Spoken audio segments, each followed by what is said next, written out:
Children like you don't get special treatment. Back to your seat. No meal for you." The flight attendant's words cut through the cabin air like ice, loud enough that several passengers looked up from their magazines and devices. The girl, no more than 9 years old, sat frozen, eyes wide with confusion that quickly melted into hurt as tears began to stream down her small face. The meal tray that should have been hers sat on the cart just inches away, but the flight attendant, Heather Blackwell, according to her gleaming name tag, stood like a wall between the child and the food she needed. Her lips formed a tight line, her eyes cold and unforgiving as she stared down at the little girl. An elderly woman in the adjacent seat stood up shakily, her voice trembling with indignation. "How dare you speak to this child that way? She's done nothing wrong." But Heather didn't budge. Instead, she straightened her perfectly pressed uniform and doubled down. "This child is being disruptive. No meal service. It's policy." What Heather Blackwell didn't know was that a man in first class was watching through the thin curtain divider. His jaw clenched, tight hands gripping the armrests so hard his knuckles turned white. And what she definitely didn't know was who he really was. Because in just a few hours, this woman's entire career, her reputation, everything she'd worked for over 15 years would come crashing down. All because of what she did to one innocent child on this flight. But to understand how this moment came to be, how a simple act of cruelty at 35,000 feet led to one of the most dramatic firings in airline industry history, we need to go back. Back to 3 hours earlier, before the confrontation, before the tears, before everything changed forever. Let me tell you a story about discrimination at 35,000 feet, about a father's love, and about how justice sometimes comes from the most unexpected places. Before we dive deeper, drop a comment letting me know where you're watching from. And if you believe in holding people accountable for their actions, hit that subscribe button and give this video a like. This is a story that needs to be shared. 3 hours earlier at Chicago O'Hare International Airport Terminal 3 was a hurricane of spring break travelers. Families rushed past with oversized luggage. Business travelers typed furiously on laptops, and airline staff managed the chaos with practiced efficiency. But sitting alone on a hard plastic chair at gate C-17 was 9-year-old Zoe Phillips, and she was terrified. Zoe clutched a small wooden compass in her right hand, running her thumb over its smooth surface the way she always did when nervous. It was a gift from her father when she was 7. "So, you always know which way is home," he had told her. Her left hand adjusted the purple cardigan over her yellow dress, an outfit she'd chosen carefully the night before. Her dark hair was braided neatly with colorful beads that clicked softly when she moved her head, each one picked to match her favorite colors. Her small backpack sat at her feet, packed with everything her mother had insisted she'd need: a book about a girl detective that she was halfway through, a sketch pad, and colored pencils, a change of clothes just in case, and snacks for the journey, though her mother had reminded her that she'd get a proper meal on the plane. But what Zoe needed most in that moment wasn't in any backpack. What she needed was courage. This was her first time flying alone. Her first time being an unaccompanied minor, a term that sounded both grown-up and terrifying at the same time. Zoe's parents had divorced 3 years ago, but it was one of those rare separations where they still respected and cared for each other. Her mother, Jasmine, was a dedicated nurse at Cook County Hospital, working double shifts to make ends meet and build a better life for them. Her father, Michael, had moved to New York for work, but they'd agreed on shared custody. Zoe would spend holidays and school breaks with him. Just that morning, Jasmine had knelt down, taking Zoe's small hands in hers. "Baby, I'm so sorry I can't take you to Dad's this time. These double shifts are helping us save for that house we talked about, the one with the big backyard for your birthday parties." Remember, Zoe had nodded, trying to be brave even though her stomach felt like a jar of butterflies had been let loose inside. "The gate agent is going to take special care of you," Jasmine continued. You'll get this cool lanyard that tells everyone you're traveling by yourself, and the flight attendants will check on you the whole time. Dad will be waiting for you the moment you land. Okay. Zoe had hugged her mother tight, breathing in her familiar scent of coconut oil and hospital antiseptic. I'll be okay, Mom. I'm a big girl now. But sitting in that gate area, watching families board together, watching other kids hold their parents' hands. Zoe didn't feel like a big girl at all. She felt small and alone and scared. What if she got on the wrong plane? What if she got lost? What if something happened and nobody helped her? Then a cheerful voice broke through her worried thoughts. You must be Zoe Phillips. A gate agent with warm brown eyes and a bright smile approached, holding a yellow lanyard. Her name tag read Lucia Mendez. I'm Lucia, and I'm going to be your special helper today. This is your unaccompanied minor lanyard. She placed it gently around Zoe's neck. Pretty cool, right? It means everyone on the flight knows you're VIP. Very important passenger. The lanyard held a plastic card with Zoe's name, flight number, destination, and emergency contact information displayed in large, clear font. Now we're going to board you first before everyone else. How awesome is that? And I'll walk you all the way to your seat and introduce you to the flight attendants. They're going to take excellent care of you until we get to New York, where your dad is waiting. Sound good? Zoe nodded, her anxiety easing just a little. Maybe this wouldn't be so bad after all. Maybe being brave wasn't about not being scared. Maybe it was about being scared, but doing it anyway. She remembered what her father had taught her last summer when a girl at day camp had made fun of her hair. They'd been sitting on the porch swing at his apartment watching the sunset paint the New York skyline golden. Zoe Bear, he'd said, using his special nickname for her. I want you to remember something important. You belong everywhere you go. She'd looked up at him confused. What do you mean, Daddy? I mean that sometimes people might make you feel like you don't belong somewhere, like you're not good enough or you're different or you're not welcome. But that's never true. You are smart, you are kind, and you have every right to be wherever you are. Like when Maddie said my beads were weird, she'd asked. Exactly like that, he'd nodded. And when that happens, I want you to remember our special mantra. Can you say it with me?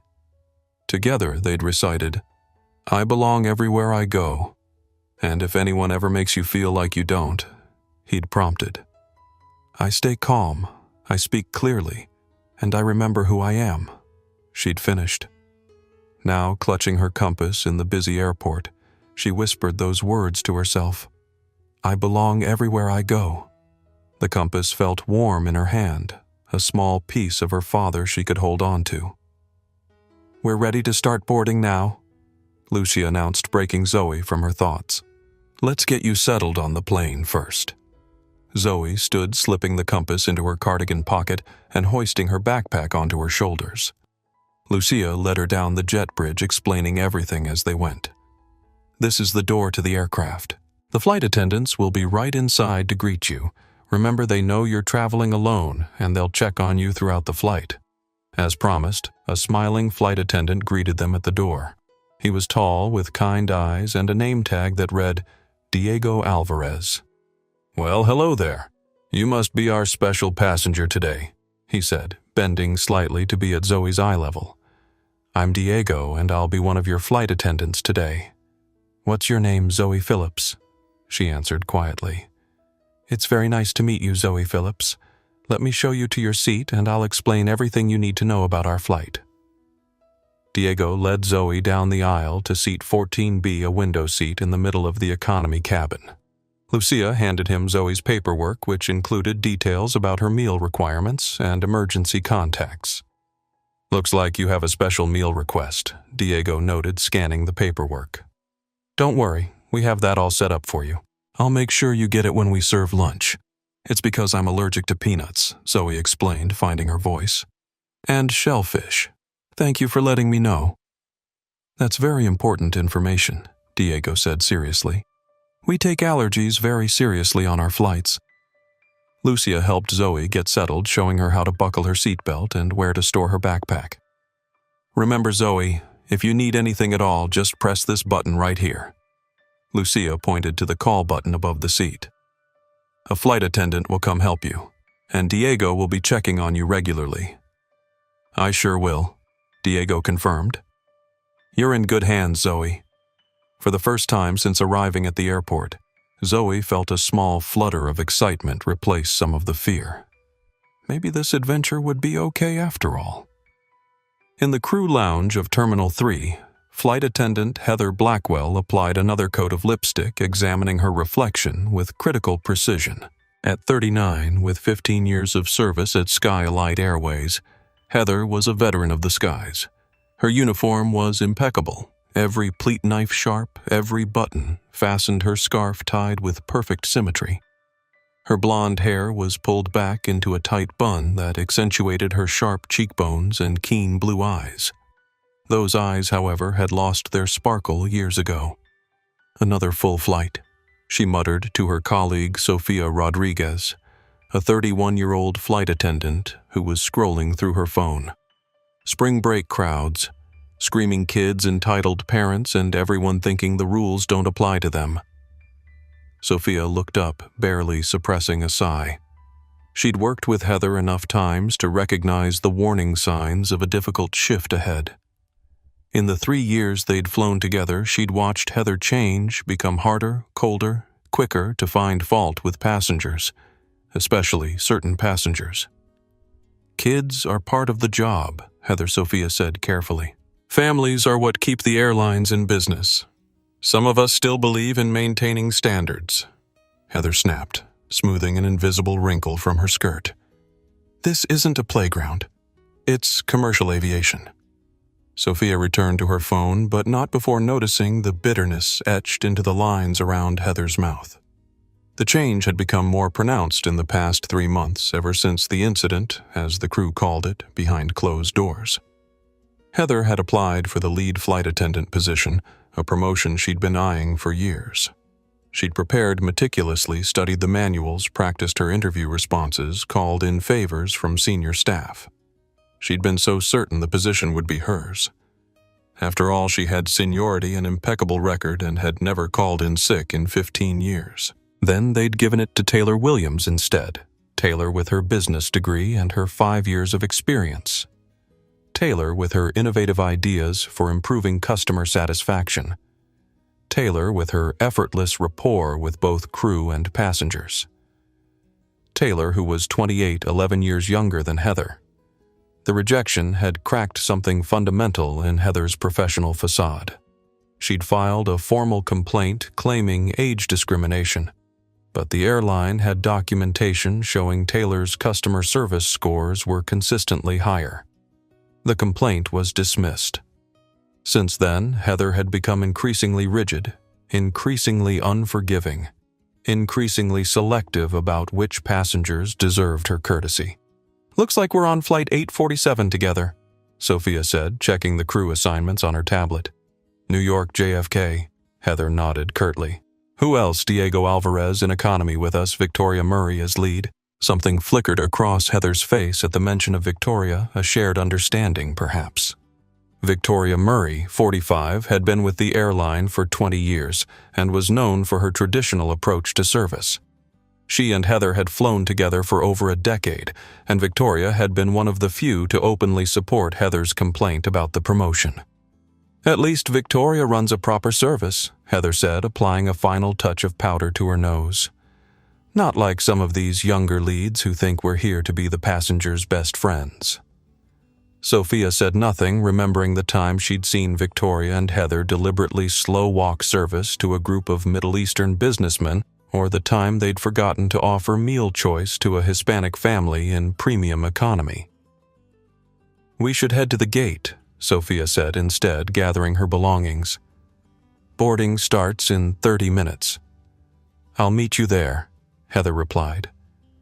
"I need to speak with Victoria first." As Sophia left the lounge, she couldn't shake the feeling that this flight would be different. Something in the air, perhaps, or something in Heather's eyes, sharper than usual, more brittle. She sent up a small prayer that the next few hours would pass without incident. She had no idea how spectacularly that prayer was about to be ignored.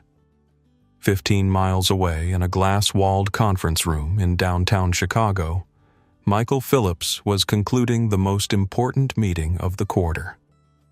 At 43, Michael had built Nexus Technologies from a startup in his garage to one of the most influential digital infrastructure companies in the country. His company provided the backbone for dozens of major corporations' digital operations, from banking to healthcare to transportation. "Gentlemen, ladies, I believe we've covered the essentials," Michael said, his deep voice carrying naturally across the table without needing to raise it. "The integration timeline is aggressive but achievable. My team will deliver as promised." Around the polished mahogany table sat the executive team of Trans Global Finance, one of the largest banking conglomerates in the Midwest. They were finalizing a $200 million contract for Nexus to overhaul their entire digital security infrastructure. "Your reputation precedes you," Phillips said, Walter Thornton, Trans Global's silver-haired CEO. "When Nexus takes on a project, it gets done right. That's why we're willing to sign today." Michael nodded, his expression serious, but his dark eyes warm with genuine appreciation. He was tall, with broad shoulders, and the build of someone who still found time for the gym despite an executive's schedule. His charcoal suit was tailored perfectly to his frame, a subtle blue tie adding the only splash of color to his otherwise conservative appearance. "Trust is earned," Michael replied, a phrase that had become something of a mantra within Nexus. "And we earn it every day with every client on every project." As papers were signed and handshakes exchanged, Michael's assistant James Wilson appeared at the door, his expression apologetic but urgent. "Mr. Phillips, I'm sorry to interrupt. There's a call you need to take." Michael excused himself and stepped into the hallway. "What is it, James?" "It's about Zoe's flight. There was a booking issue with her special meal. The airline says they've corrected it, but I wanted to make sure you were aware." Michael checked his watch, a vintage Rolex that had been his father's, one of the few possessions the elder Phillips had been able to pass down. "Her flight boards in 20 minutes. Did you speak with the gate agent?" "Yes, sir. A woman named Lucia Mendez. She assured me that Zoe's information is now properly in the system, including her allergies. She'll personally escort Zoe onto the plane and brief the cabin crew." Michael nodded, tension easing slightly from his shoulders. "Thank you for handling this. What about my flight? Same aircraft, correct?" "Yes, sir. You're in first class on Skylight 847, departing at 1:15 p.m. If you leave now, you'll make it with time to spare." Michael glanced back at the conference room where the Trans Global team was gathering their materials. "The contract is signed. Make sure legal has everything they need, and I'll call in from New York tomorrow for the implementation kickoff." "Already arranged, sir. Your car is waiting downstairs." As they walked toward the elevator, Michael asked, "Which airline did you say Zoe is on again?" "Skylight Airways, sir. The same as yours." Michael's expression darkened momentarily. "Interesting coincidence. Did you know our infrastructure contract with Skylight is up for renewal next month? $350 million for their entire booking system, passenger management platform, and crew scheduling software." James nodded, pulling up the relevant file on his tablet. "Yes, sir. We have a preliminary meeting with their CTO next week to discuss terms. Move it up. I want to meet with them while I'm in New York, after I've had a chance to evaluate their service quality firsthand." "Absolutely, Mr. Phillips." As the elevator doors closed, Michael took out his phone and pulled up a photo of Zoe smiling broadly on her last birthday, her beaded braids catching the sunlight. A fierce protectiveness washed over him, as it always did when he thought of his daughter traveling alone. And James monitored Zoe's flight status continuously. "I want updates on any irregularities, no matter how small." "Of course."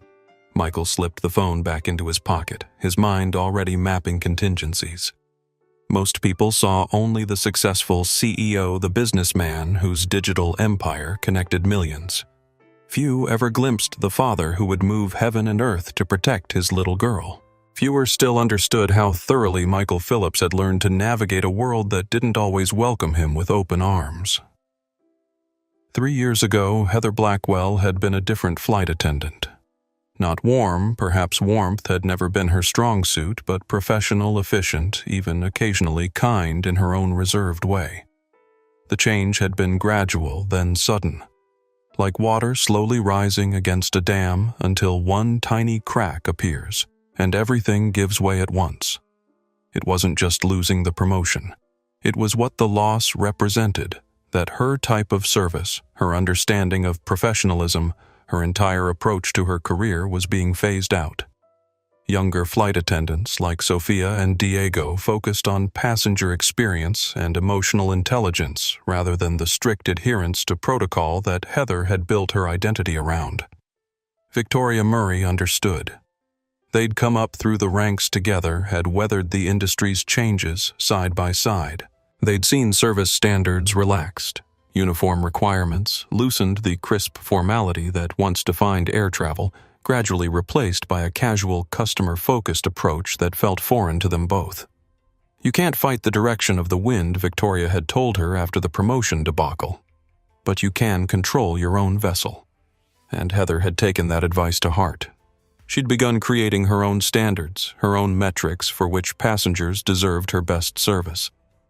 She'd begun keeping a mental tally which types of travelers were polite and which were demanding, which followed the rules and which expected exceptions, which spoke to her as an equal and which treated her as a servant. Patterns emerged in her mind. Convenient patterns that aligned with pre-existing notions she'd never fully acknowledged. 6 weeks ago, she'd encountered a black businessman who'd requested a different meal in business class, claiming his special order hadn't been recorded correctly. "I'm sorry, sir, but we only carry what's listed in the system," she'd informed him crisply, not offering alternatives. 20 minutes later, when a white woman made an identical request in the same cabin, Heather had found a solution, cobbling together components from different meal options to accommodate her. Diego had noticed. "We could have done the same for the gentleman in 4C, he'd pointed out quietly. "He was rude," Heather had replied dismissively. She asked nicely. Diego had given her a long look but said nothing more. The incident report he'd filed afterward had disappeared from the system within 48 hours, one of several that seemed to vanish after passing through Victoria's review. Small incidents accumulated. A Hispanic mother whose request for extra water for formula was treated as an imposition. A Middle Eastern student whose bag was scrutinized more thoroughly than others. An Asian family whose English Heather claimed not to understand, though they spoke with perfect clarity. Each time there was a justification. Each time there was a policy cited. Each time there was a subtle reinforcement of who belonged in which spaces, who deserved which levels of service. And each time the wall between Heather Blackwell and her humanity grew a little higher, a little thicker, a little more impenetrable. Michael Phillips boarded Skylight Flight 847 with the practiced efficiency of someone who flew weekly. He nodded politely to the flight attendants at the door, stowed his carry-on in the overhead bin, and settled into seat 1A without fuss or ceremony. Sophia Rodriguez approached with a warm smile. "Welcome aboard, Mr. Phillips. May I offer you a pre-departure beverage, water, please? No ice." "Certainly." She returned promptly with the water served in an actual glass rather than plastic. "Is this your final destination, or are you connecting in New York?" "Final destination." "Business." Sophia nodded, appreciating his directness. Some first-class passengers demanded conversation. Others preferred privacy. The good ones, like Michael, made their preferences clear without being rude. "If you need anything during the flight, please don't hesitate to ask. We'll be serving lunch about an hour after takeoff." Michael thanked her, then glanced toward the economy cabin. "Actually, I have a question. My daughter is on this flight, an unaccompanied minor. Would it be possible to check on her before takeoff?" Of course, sir. What's her name and seat number? Zoe Phillips, seat 14B. Sophia's expression brightened with recognition. Diego was just telling me about her. She's all settled in. Would you like to go back and see her yourself? We haven't completed boarding yet, so it's a good time. I'd appreciate that. Michael made his way down the aisle, moving with the careful precision of a tall man in a confined space. The economy cabin was beginning to fill, passengers struggling with bags and jostling for overhead bin space. He spotted Zoe immediately, her beaded braids catching the light as she gazed out the window. Something in his chest tightened. She looked so small in the big seat, her yellow dress bright against the navy blue upholstery. "Zoe Bear," he called softly as he approached.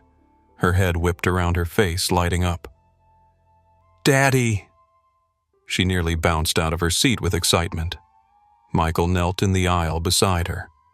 "Hey there, brave girl. Getting settled okay, uh-huh? Diego showed me how everything works. I have the special meal card right here."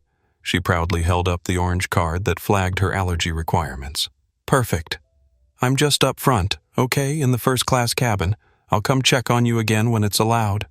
A sharp voice cut through their conversation. "Sir, you need to return to your assigned seat. We're completing the boarding process." Michael turned to see Heather Blackwell standing in the aisle, her expression stern. "I'm just checking on my daughter," Michael explained, gesturing to Zoe. "She's traveling as an unaccompanied minor." Heather's gaze flicked between them, something unreadable passing behind her eyes.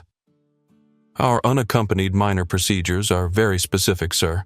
All interactions must be supervised by crew members. Please return to your seat. We'll ensure the child is properly attended to." Michael noted the phrasing, "the child, not your daughter or even the girl," but chose not to comment. He squeezed Zoe's hand. "I'll see you later, Zoe Bear. Remember what we always say?" Zoe nodded, her voice a whisper meant just for him. "I belong everywhere I go. That's my girl." Michael stood his full height, bringing him eye to eye with Heather. "Thank you for your attention to the procedures. I'm sure my daughter is in good hands." Something in his tone, not confrontational, but certainly not deferential, caused Heather's posture to stiffen slightly. "First class is forward, sir." She gestured toward the front of the plane, as if he might have forgotten the way in the 30 seconds since he'd left his seat. Michael nodded once and made his way back to first class, making a mental note of Heather's name tag and the brittle quality of her professionalism. As he settled back into 1A, he glanced at Sophia, who had witnessed the exchange from the galley. "Is there something I should know about the cabin crew assigned to my daughter's section?" he asked quietly. Sophia hesitated, professionalism warring with honesty. "Diego Alvarez is excellent with children, sir. He's been briefed on your daughter's needs." What she didn't say spoke volumes. Michael nodded his understanding. "Thank you, Sophia. I appreciate your candor." As the final passengers boarded and the cabin doors closed, Michael sent a quick text to James Flight 847, boarding complete. "Keep monitoring. Something feels off about one of the attendants. Phillips H. Will update." Then he turned off his phone, buckled his seatbelt, and prepared for takeoff. His mind equally divided between the transglobal contract he'd just secured and the precious cargo sitting 20 rows behind him. The Boeing 737 lifted off smoothly from O'Hare, climbing through patches of cloud into clear blue skies. The captain's voice came over the intercom, announcing their flight time of 2 hours and 15 minutes to New York JFK, and promising smooth conditions for most of the journey. In seat 14B, Zoe Phillips pressed her face against the small oval window, watching Chicago shrink beneath them until the skyscrapers looked like toys and the vast blue expanse of Lake Michigan stretched to the horizon. She'd flown before, of course, but always with a parent beside her. The experience felt different alone, both more frightening and somehow more magical. As the seatbelt sign dinged off, she felt the weight of her compass in her cardigan pocket, a small reminder of her father's presence, even when she couldn't see him. The cabin hummed with the white noise of engines and air circulation punctuated by occasional laughter. Crying babies and the rhythmic squeak of the beverage cart making its first pass through first class. First time flying alone, Zoe turned to find an elderly woman with silver-streaked black hair and kind eyes studying her from the aisle seat. Her accent was warm and melodic, hinting at Spanish as her first language. "Yes, ma'am," Zoe replied politely the way her parents had taught her to address adults. "I'm Mrs. Garcia," the woman said, offering a smile that crinkled the corners of her eyes. "I've been flying for over 50 years and I still think it's a miracle every time this big metal tube gets off the ground." Despite her nervousness, Zoe couldn't help but smile back. "I'm Zoe Phillips. Very nice to meet you, Miss Zoe Phillips. Are you visiting family in New York?" "My dad, he lives there for work. He's actually on this plane too, but in first class." Mrs. Garcia's eyebrows rose slightly. "Is that so? Well, isn't that wonderful? So you're not really alone after all." Something about the woman's gentle presence made Zoe feel safer. "Do you live in New York?" "I do. I visit my sister in Chicago every few months. She's too stubborn to move to New York, and I'm too stubborn to move to Chicago." Mrs. Garcia chuckled. "So we compromise with visits." Their conversation was interrupted by Diego approaching with a tablet in hand. "Hello again, Zoe. I see you've met Mrs. Garcia.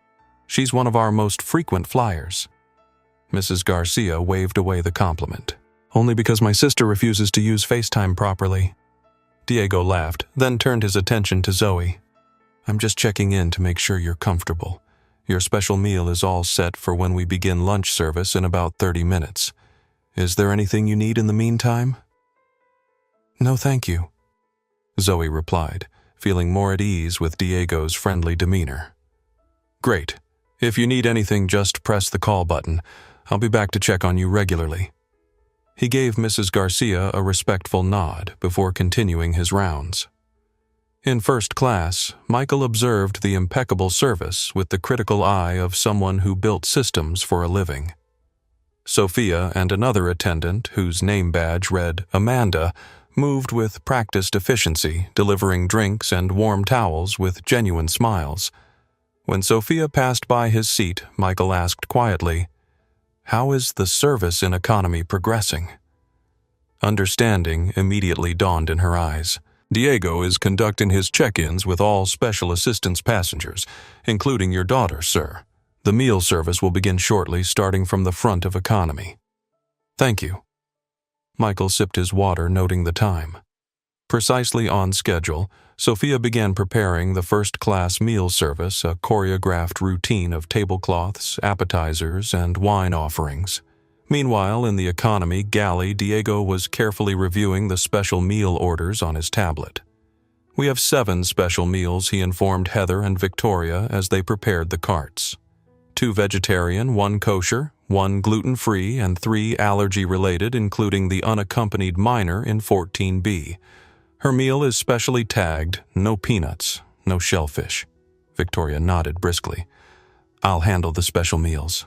Heather, you take the first cart with the regular options. Diego, you handle beverages."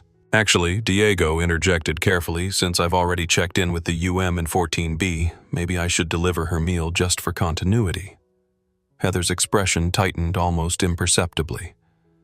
"We follow standard service protocol Alvarez, front to back, section by section. Victoria will handle the special meals as lead." Diego hesitated, then nodded. "Of course. I just thought." "Less thinking, more working?" Victoria cut him off. "We have a full flight to feed." The service began smoothly enough. Diego maneuvered the beverage cart down the narrow aisle, offering drinks with a smile. Heather followed with meal options, her service technically perfect if somewhat cold. Victoria prepared the special meals in the galley, placing each one on a tray with its corresponding allergy or dietary card. When Victoria brought Zoe's special meal to the cart, she placed it carefully on the lower shelf. Seat 14B allergy meal for the unaccompanied minor. No peanuts, no shellfish. "I'll make sure she gets it," Heather replied, not looking up from arranging the regular meal trays. As the meal service progressed toward the middle of the cabin, Zoe began to feel hungry. She watched as passengers in the rows ahead received their meals, the aroma of hot food making her stomach growl audibly. "Won't be long now," Mrs. Garcia reassured her. When Heather's cart finally reached row 14, she served the passenger in 14A efficiently, then paused at Zoe's seat. "I have a special meal request for this seat," Zoe said, holding up her orange allergy card that Diego had given her earlier. Heather's eyes flicked to the card, then to Zoe, then back to the cart. "I don't see any special meals left on my cart." "But Diego said it was ready." Zoe's voice wavered slightly. "I'm allergic to peanuts and shellfish." Heather's expression didn't change. "If it's not on my cart, then it wasn't prepared. I can offer you the pasta option from the regular menu." "I can't eat that," Zoe explained, her voice small but clear. "My doctor said I have to be careful because some sauces have peanuts." Mrs. Garcia leaned forward. "The young lady has a medical condition. Surely there must be a mistake. Can you check with your colleagues?"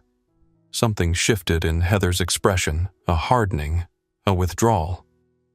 "I'm in the middle of service, ma'am. I can't abandon my cart to track down a meal that was likely never prepared." But Diego said, Zoe began. "Children often misunderstand," Heather cut her off. "I'll continue with service and circle back if time permits." Mrs. Garcia's spine straightened. "Now see here."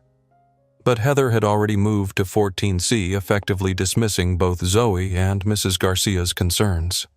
Zoe felt a lump forming in her throat, her eyes beginning to sting with the threat of tears. She clutched her compass in her pocket, trying to draw strength from it. "Don't you worry, child," Mrs. Garcia whispered. "I'll make sure this gets fixed." The elderly woman pressed her call button. After a moment, Diego appeared, his smile fading as he took in the situation. Zoe without a meal, Mrs. Garcia bristling with indignation. "Is everything all right?" he asked. "This young lady hasn't received her special meal," Mrs. Garcia explained. "Ms. Blackwell said it wasn't on the cart." Diego frowned. "That's strange. I personally saw it prepared and placed on the cart. Let me check the galley." He hurried away, returning minutes later with a covered tray. "Here we go, Zoe. Your special meal just as promised." Relief washed over Zoe's face. "Thank you, Diego. You're welcome. I'm sorry for the confusion." As Diego set the tray on Zoe's table, Heather returned, her eyes narrowing at the scene. "Alvarez, you're disrupting my service pattern," she said, voice clipped. "Just delivering a missing special meal," Diego replied evenly. "That meal wasn't authorized for distribution yet. I was going to circle back after completing the main service." Diego's expression betrayed momentary confusion, but it was prepared and marked for 14B. There was no reason to withhold it. "You know very well that we serve front-to-back special meals included," Heather insisted. "You've created an exception that disrupts the entire service." "She's a child with food allergies," Diego said quietly. "Exceptions are permitted for medical needs." Heather's jaw tightened. Without another word, she reached over and took the still-covered meal from Zoe's tray table. "What are you doing?" Mrs. Garcia demanded. "Maintaining proper service protocol," Heather replied coldly. "The unaccompanied minor will receive her meal when her row is properly served, just like everyone else." Zoe's eyes widened, tears now spilling onto her cheeks. "But I'm hungry." And Diego said, "Children from your background always expect special treatment." Heather snapped loud enough that several nearby passengers looked up. "Well, not on my flight. Back to your seat." "You'll eat when I decide you can eat." The cabin went suddenly uncomfortably quiet. Several passengers exchanged shocked glances. A woman across the aisle had begun filming discreetly with her phone. Mrs. Garcia rose to her feet, her voice trembling with outrage. "How dare you? This child has done nothing wrong." "Ma'am, please remain seated during meal service," Heather replied automatically. I will not sit down while you mistreat this child. She has allergies. She needs her special meal. Diego stepped forward, trying to defuse the situation. Heather, please. Let's just give Zoe her meal and continue with service. Heather turned on him, eyes flashing. When did you become lead on this flight? Alvarez, get back to your beverage service. Now. Victoria appeared then, drawn by the commotion. What's going on here? Alvarez is undermining my service authority, Heather reported, creating exceptions without authorization. Victoria assessed the situation with a quick glance, taking in Zoe's tears, Mrs. Garcia's indignation, and the growing attention from surrounding passengers. Diego, return to your assigned duties, Victoria said firmly. Heather, continue with your service pattern. I'll handle this situation. The child needs her meal. Diego protested. It's a documented medical requirement. That's for me to determine. Victoria replied coolly. Return to your station. Diego hesitated clearly, torn between following orders and doing what he knew was right. Finally, with an apologetic glance at Zoe, he retreated toward the galley. Victoria turned to Zoe and Mrs. Garcia. I'll review the situation and make a determination regarding the special meal request. In the meantime, please remain in your seats and refrain from disrupting the service further. This is outrageous, Mrs. Garcia declared. The child has an allergy card right there. What is there to review? Victoria ignored her, turning to follow Diego to the galley. Heather, with one last dismissive glance at Zoe, continued her meal service to the next row. In the first-class cabin, Sophia was alerted to the situation by Amanda, who had overheard passengers discussing the commotion in economy. There's an issue with the child's meal, Amanda whispered. The unaccompanied minor in 14B. Sophia's eyes widened. Mr. Phillips' daughter, Amanda, nodded. Apparently, Heather took her meal away. Sophia's professional demeanor cracked slightly. She did what? That's what the passengers are saying. Something about service protocol. Sophia glanced toward Michael Phillips, currently focused on his laptop while enjoying his first-class meal. A sense of dread settled in her stomach. I need to check on this, she decided. Can you cover first class for a moment? Of course. Sophia made her way to economy, where she found Victoria and Diego in a heated, whispered argument in the galley. You can't deny a child with documented allergies her special meal, Diego was insisting. It's not just unprofessional, it's dangerous. The issue isn't the meal, Victoria replied tersely. It's the disruption of service procedures. Heather has every right to maintain her service flow. What's happening? Sophia interrupted. Both turned Victoria with annoyance, Diego with relief. The UM in 14B hasn't received her special meal, Diego explained quickly. Heather took it away, claiming I was disrupting service protocol by delivering it out of sequence. The child with allergies. Mr. Phillips's daughter, Sophia, clarified, alarm growing. Victoria's expression changed subtly at the name Phillips. Mr. Phillips, as in the first-class passenger. Yes, he's the girl's father, Sophia confirmed. He specifically asked about her welfare earlier. Victoria and Diego exchanged glances. Victoria's considerably more concerned than before. I wasn't aware of the connection, Victoria said, her tone moderating. Perhaps in this case, an exception. But it was too late. From the cabin came the distinct sound of raised voices. All three rushed to the aisle to find a scene unfolding that would change the course of their careers.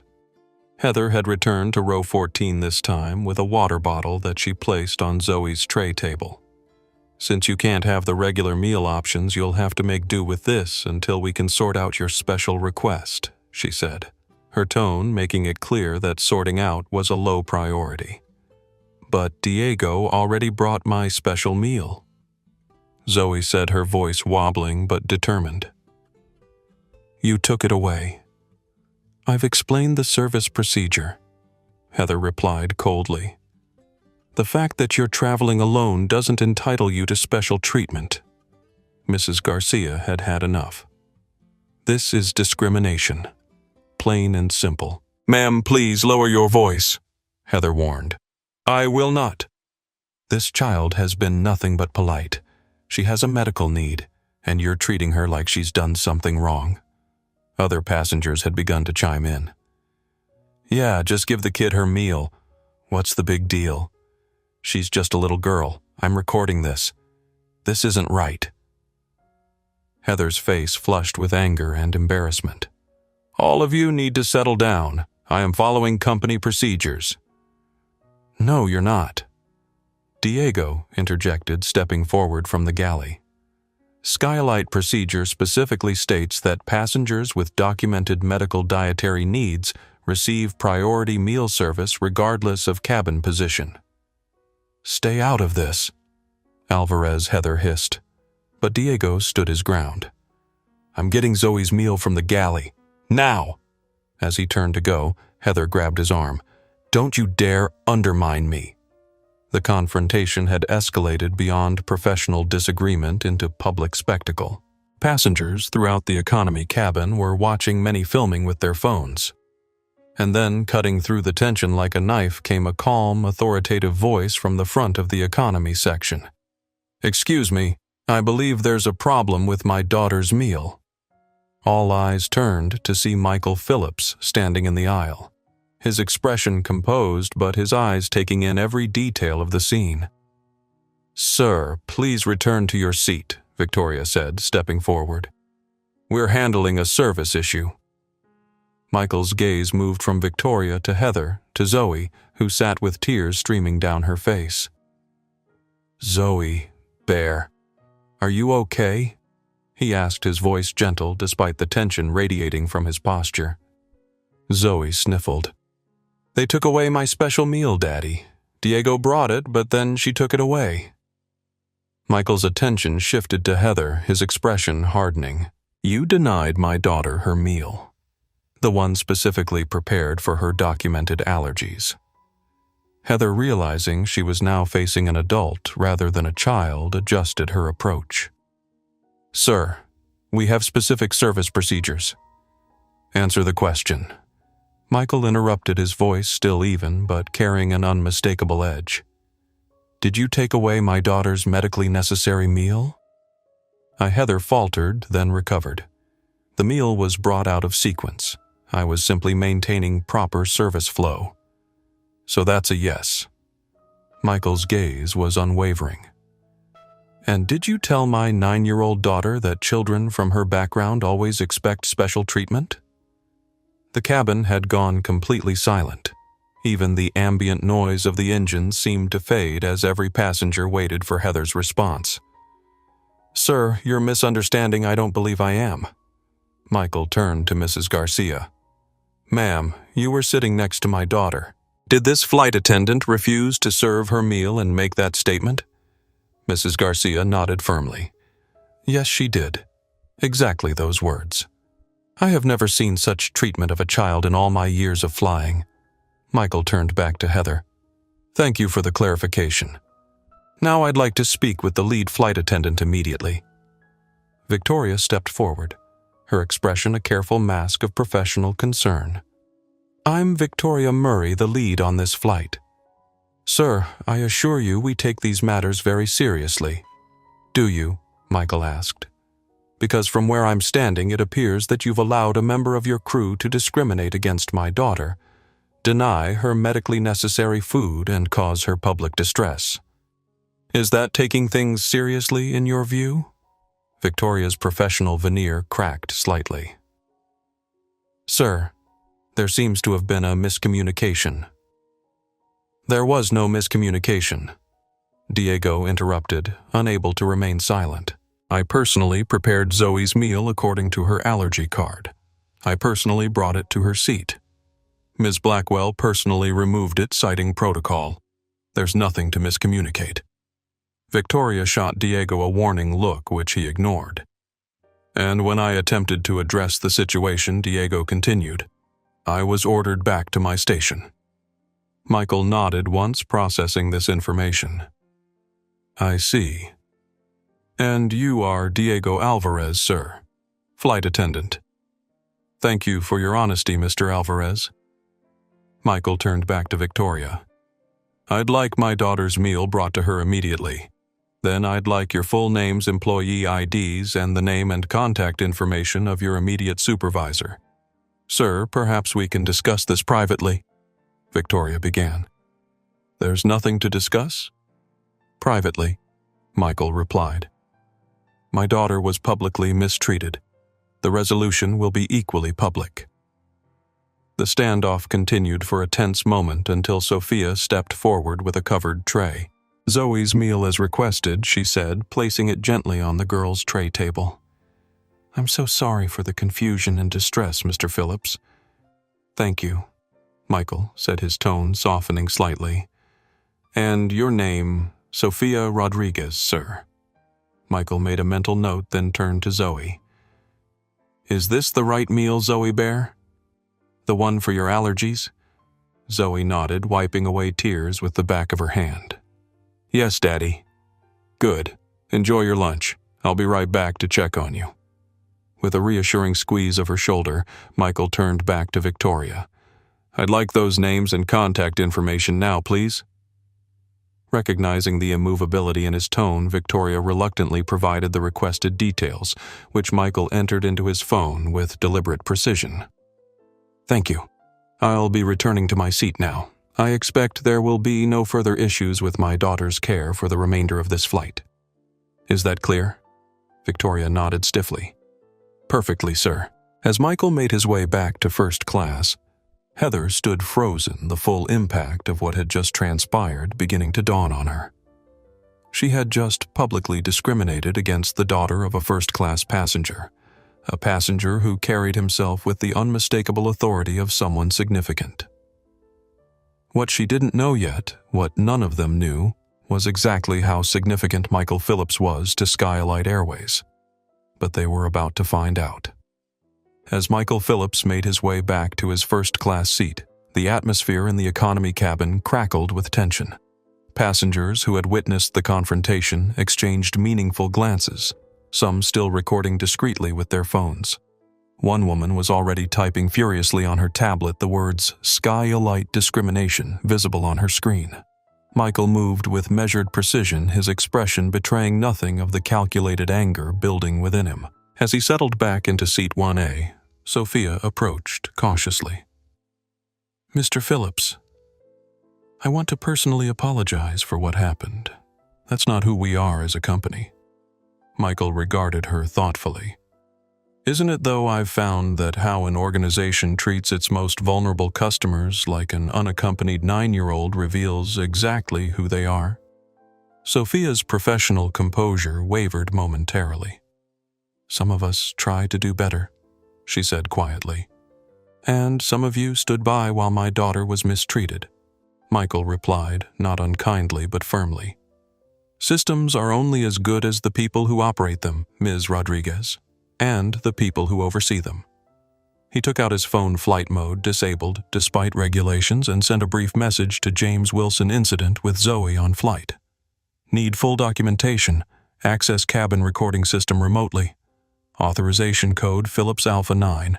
Time marker approximately 25 minutes ago, economy section, row 14. Also contact Thomas Bennett directly. Meeting needed upon landing. Sophia, observing the phone usage but choosing not to comment, asked, Is there anything else I can get for you, sir? Yes. A pen and paper, please. While Sophia retrieved the items, Michael opened his laptop and accessed a secure server through the plane's Wi-Fi.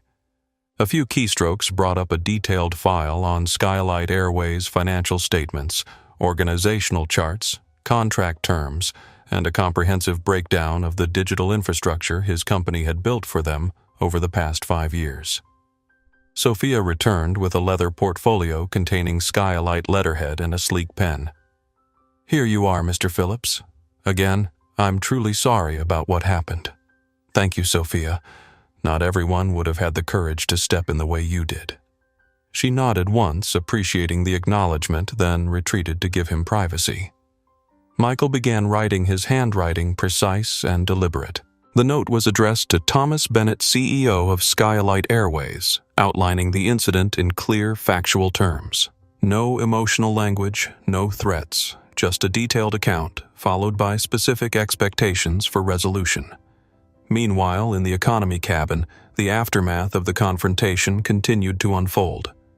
Diego had taken over service in Zoe's section, making sure she had everything she needed while Heather had been reassigned to the galley away from passengers. Victoria hovered nearby, her usual confidence, shaken by the recognition that this was no ordinary customer complaint.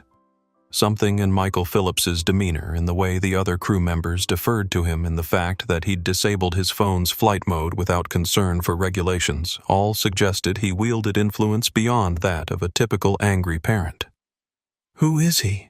she whispered to Sophia when the first-class attendant came to the galley to restock supplies. Sophia hesitated, then replied simply, "Someone who can make decisions that affect all of us."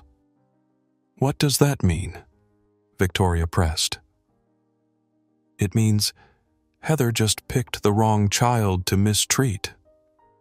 Sophia answered, gathering a fresh pot of coffee before returning to first class.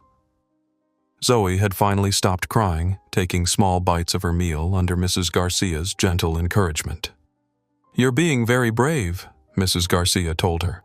"Many adults wouldn't have handled that situation with as much dignity as you did." Zoe glanced up, her eyes still red-rimmed but her composure returning. "My dad says dignity isn't something anyone can take from you, only something you can give away." Mrs. Garcia smiled warmly. "Your father sounds like a wise man." "He is," Zoe agreed, turning the small compass over in her palm. "He gave me this so I'd always know which way is home. But I think it's also to remind me that I always know which way is right." Back in the first-class cabin, Michael had completed his note and was now methodically documenting every aspect of the incident, creating a timeline with precise details. He recorded names, statements, and actions, cross-referencing them with the times logged in his text messages to James. A new message from James appeared on his screen. "Accessing recording now. Initial review confirms incident as described. Legal team alerted. Thomas Bennett's office confirms he will meet you at JFK upon arrival. Gate changed to private reception area near Terminal 4. Michael sent a brief acknowledgement, then continued with his documentation. His anger had crystallized into something colder, more focused, a determination to ensure that what happened to Zoe would have consequences beyond this single flight. As the plane began its initial descent into New York, Diego made his way to row 14, kneeling beside Zoe's seat. "We'll be landing soon," he said gently. "How are you feeling?" "Better," Zoe replied. "Thank you for trying to help me." Diego smiled, though there was sadness behind his eyes. "That's my job, Zoe. It's what all of us should do." He hesitated, then added, "I want to apologize for what happened. It wasn't right. It wasn't your fault," Zoe assured him with a wisdom beyond her years. Mrs. Garcia nodded in agreement. "Indeed. Young man, you were the only one who stood up for her at first. That takes character." Diego thanked them both, then lowered his voice. "Zoe, your father seems like an important man. May I ask what he does?" Zoe considered the question. "He builds systems that connect people. That's how he explains it. His company is called Nexus Technologies." Diego's eyes widened slightly with recognition. "Nexus.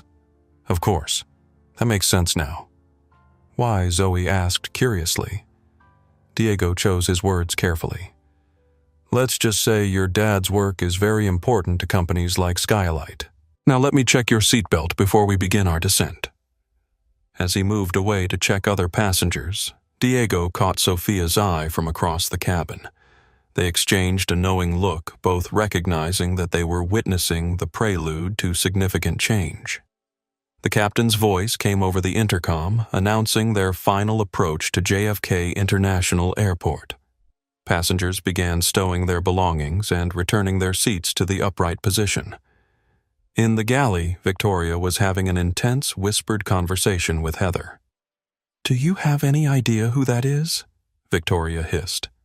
"Some executive who thinks the rules don't apply to his family," Heather replied defensively, though her usual confidence had clearly been shaken. "That's Michael Phillips, CEO of Nexus Technologies." Heather stared blankly. "For God's sake." "Heather, they provide our entire digital infrastructure, booking systems, crew, scheduling, passenger management, everything. Their contract with us is worth hundreds of millions." The color drained from Heather's face as the implications began to sink in. "I was just following service protocol."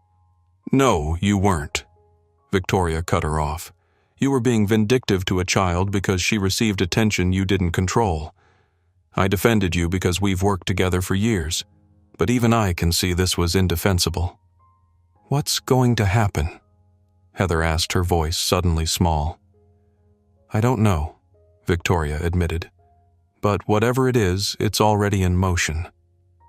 As the aircraft touched down on the runway at JFK, a series of text messages activated a protocol that few at Skylight even knew existed. In the executive offices at the airline's headquarters, Thomas Bennett was already in crisis mode.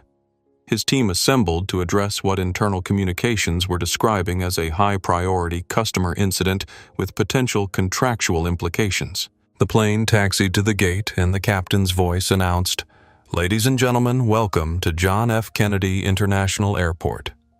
Local time is 3:42 p.m., and the temperature is 68 degrees.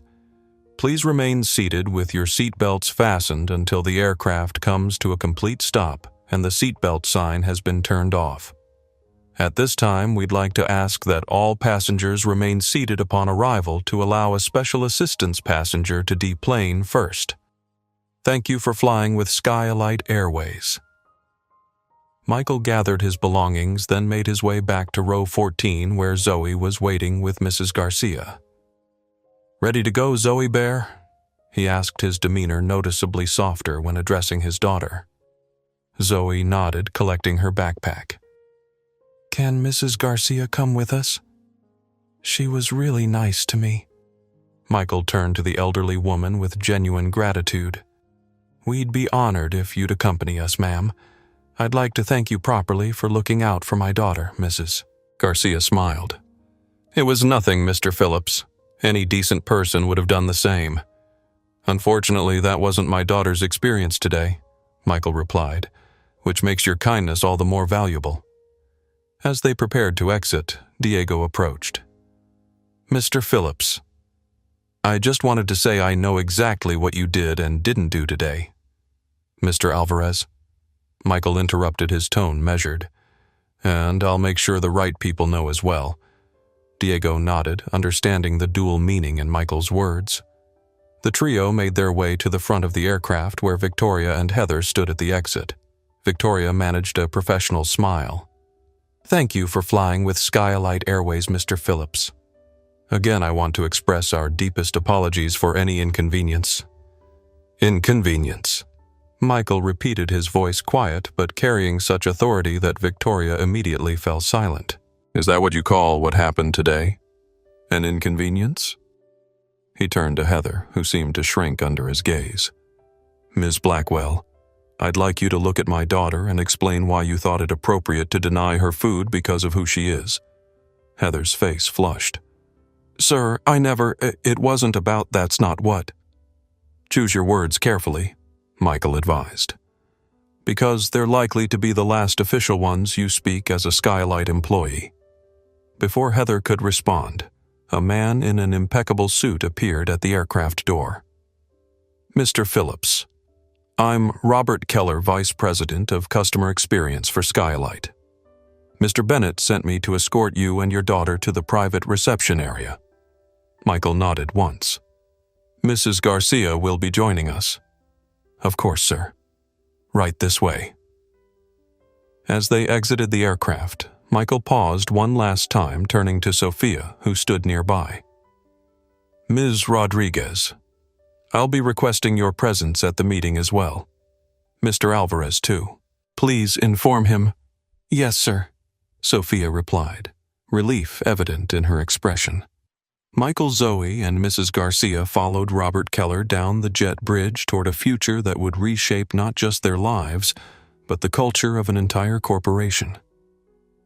In the aircraft, as regular passengers began to deplane, Heather turned to Victoria, her face pale with the realization of what was coming. "What have I done?" she whispered. Victoria had no answer to give. The private reception area near Terminal 4 was designed for high-value customers and diplomatic visitors, all soft lighting, comfortable seating, and discreet security. As Michael entered with Zoe and Mrs. Garcia, they were met by a phalanx of Sky-Elite executives led by Thomas Bennett himself, a silver-haired man with the practiced smile of someone who'd navigated countless corporate crises. Mr. Phillips Bennett extended his hand. "I cannot express how deeply concerned we are about what occurred on today's flight. Please make yourselves comfortable. Can we offer you anything? Water, coffee. Perhaps some ice cream for your daughter?" Michael didn't take the offered hand. "My daughter has already been denied food once today on your airline, Mr. Bennett. I think what she needs now is to see that actions have consequences." Bennett's smile faltered.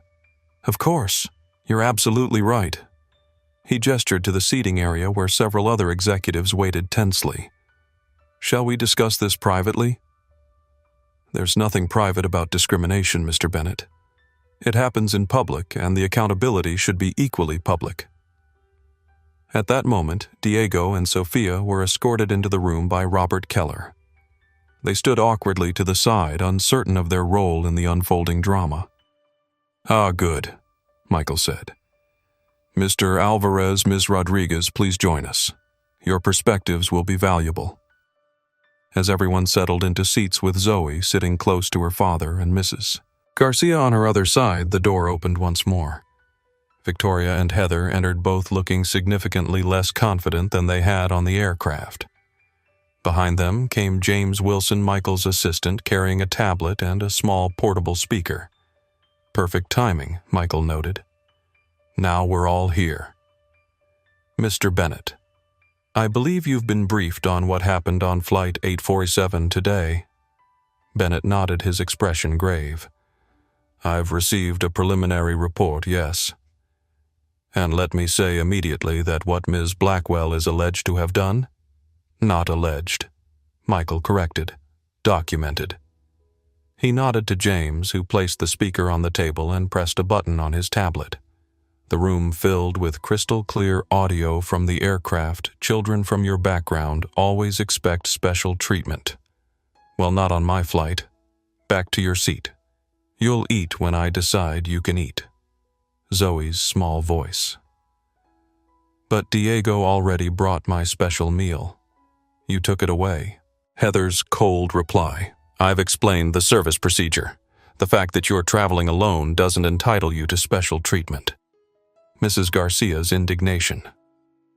"This is discrimination, plain and simple." The recording continued, capturing the entire incident in damning detail. Heather's face had gone completely white while Victoria stared at the floor.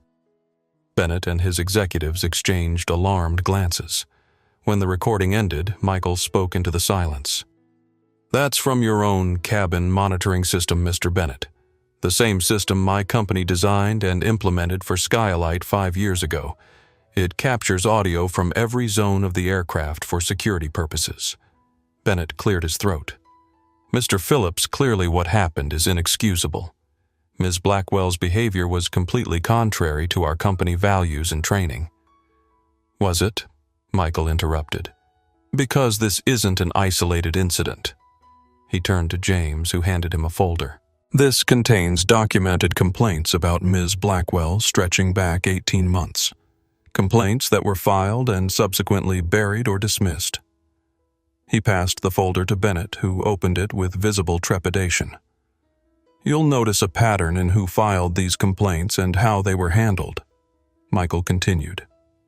"Ms. Blackwell has been selectively discriminating against passengers of color, particularly women and children, for quite some time, and Ms. Murray has been protecting her."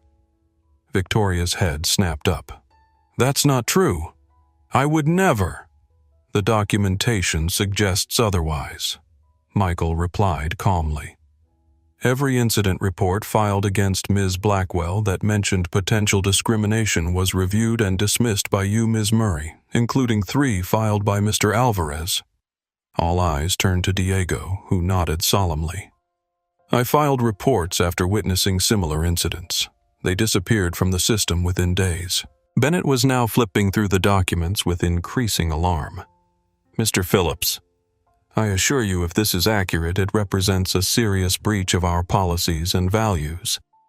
Skylight Airways does not tolerate discrimination in any form, and yet it has flourished under your leadership," Michael observed. "The question now is, what are you going to do about it?" Bennett straightened, recognizing that this was no ordinary customer complaint to be smoothed over with platitudes and vouchers. This was an existential threat to both his company's reputation and its operational capacity, given Nexus Technologies' role in their digital infrastructure. "Ms. Blackwell's employment will be terminated immediately," Bennett stated firmly.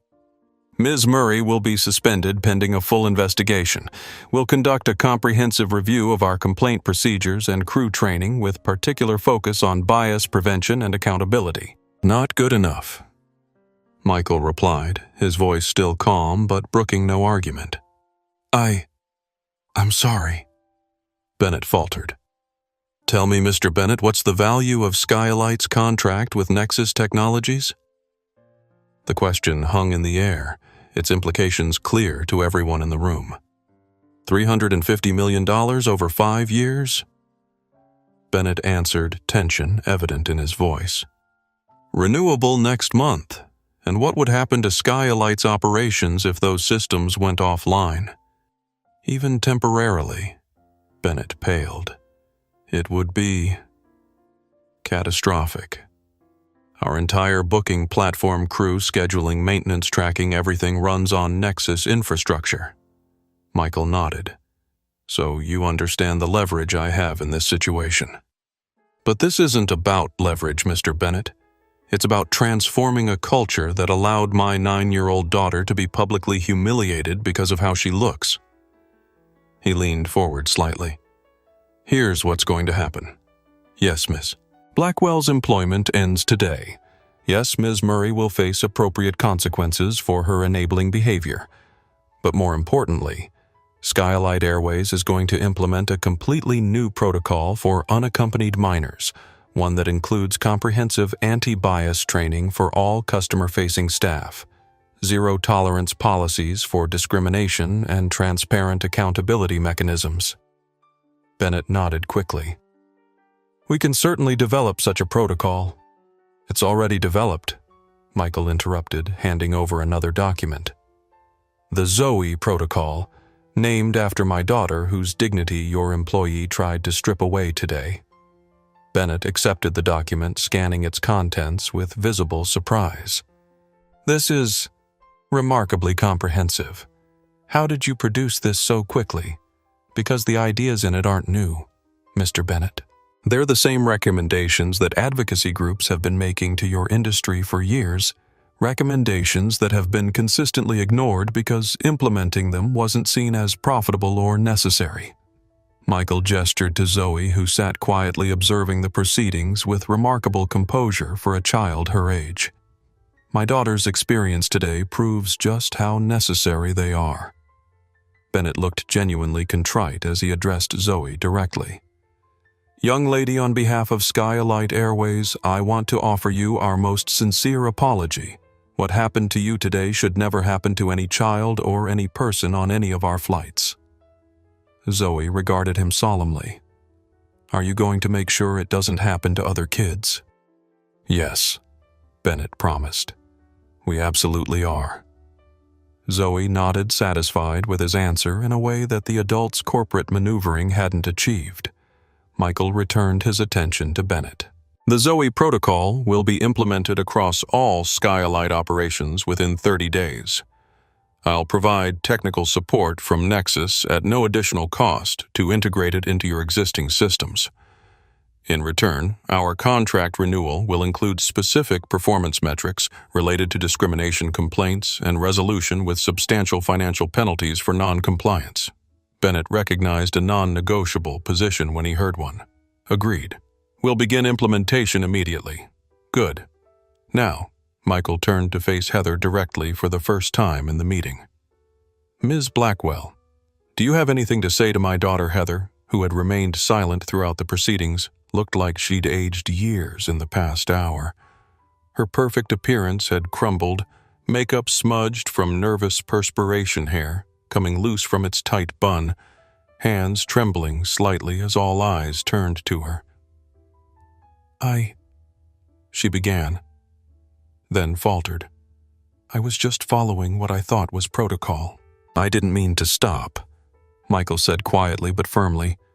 That's not an apology. That's a justification. Heather swallowed hard, then turned to Zoe. I'm sorry, she said, her voice barely audible. I treated you unfairly. There's no excuse for it. Zoe studied her for a long moment, then simply nodded once in acknowledgement. Ms. Blackwell, Robert Keller spoke up. Please surrender your company identification and electronics. Security will escort you to collect your personal belongings, after which you'll be escorted from the premises. Your final paperwork will be sent to you within 48 hours. Heather removed her name badge and company phone with shaking hands, placing them on the table before being led away by a security officer. The room seemed to exhale collectively after her departure. Michael turned to Diego and Sofia. Mr. Alvarez, Ms. Rodriguez, I want to personally thank you for your efforts to protect my daughter today. Your actions represent the best of what customer service should be. Just doing our job, sir, Diego replied modestly. No, Michael corrected him.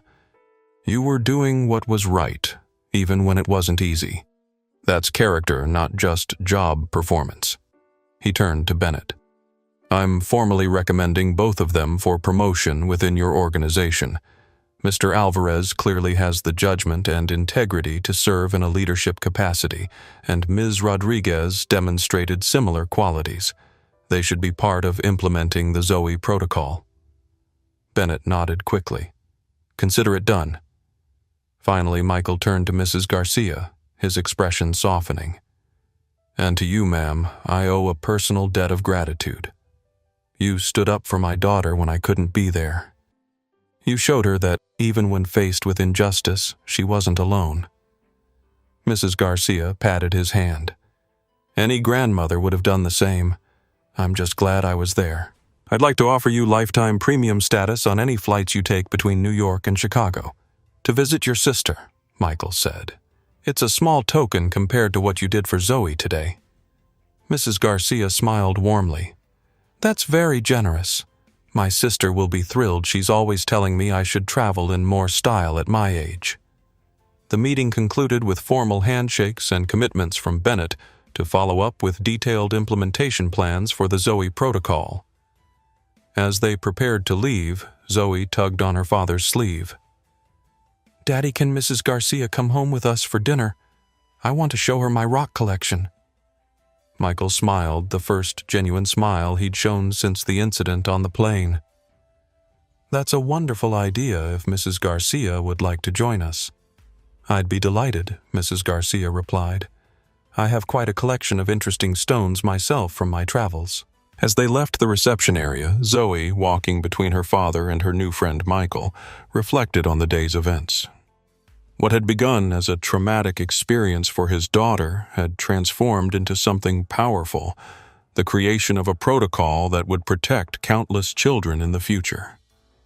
He looked down at Zoe, resilient and compassionate, despite what she'd endured, and felt a surge of pride that overwhelmed even his anger at how she'd been treated. In standing up for herself and now for others, she'd embodied everything he'd tried to teach her. She belonged everywhere she went, and now, thanks to the Zoe protocol, other children would know they belonged too. News of the incident aboard Flight 847 spread quickly.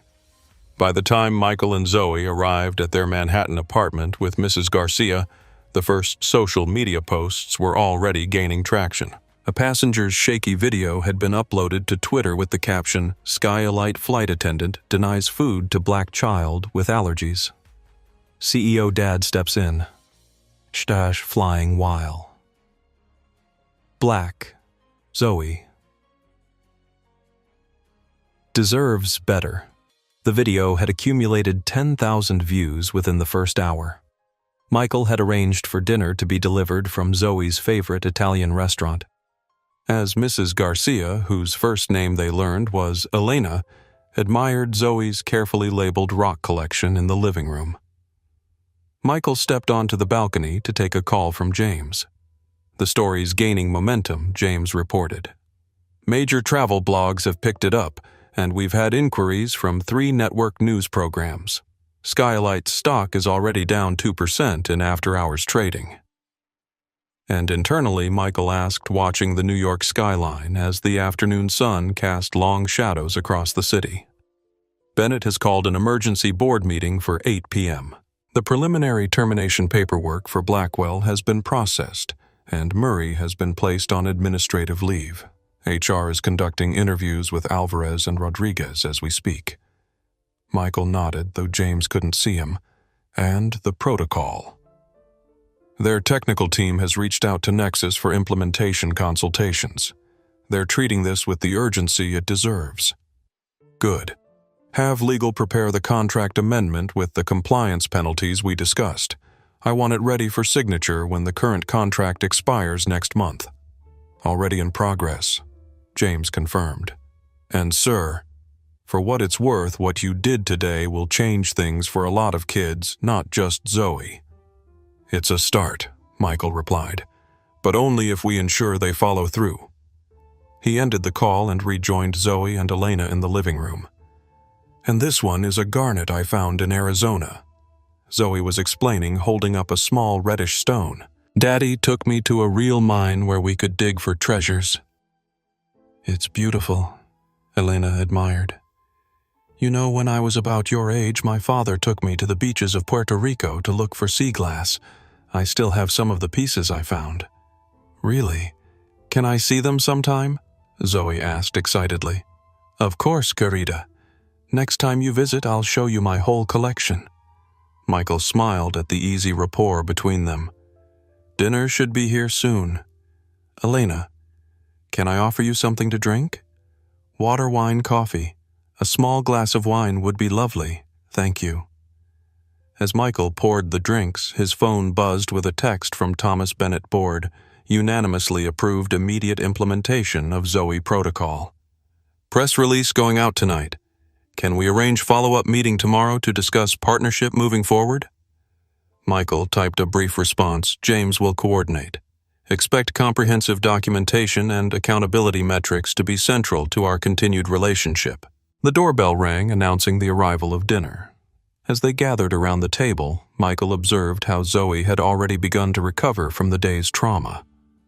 Children were resilient, but they also absorbed lessons both good and bad from every experience. Today, Zoe had learned that injustice could be confronted, that standing up for oneself mattered, and that there were always people willing to help if you looked for them. Daddy, Zoe said between bites of pasta, is the lady who was mean to me going to lose her job forever? Michael considered how to answer truthfully while remaining age-appropriate. Ms. Blackwell won't be working for Skyalite anymore. Her actions had consequences. But what will she do now? Won't she be sad? Elena exchanged a glance with Michael, impressed by the child's capacity for empathy, even toward someone who had hurt her. She'll find another job, Michael assured her. But hopefully she'll learn from this experience and make better choices in the future. Zoe nodded, processing this. Like when I was mean to Jasmine at school last year and you made me apologize and then help her with her science project. Something like that, Michael agreed. Actions have consequences, but they can also lead to growth and change. Do you think she'll change? Michael sighed softly. I don't know, Zoe Bear. That's up to her. But what I do know is that the airline is going to change because of what happened to you today.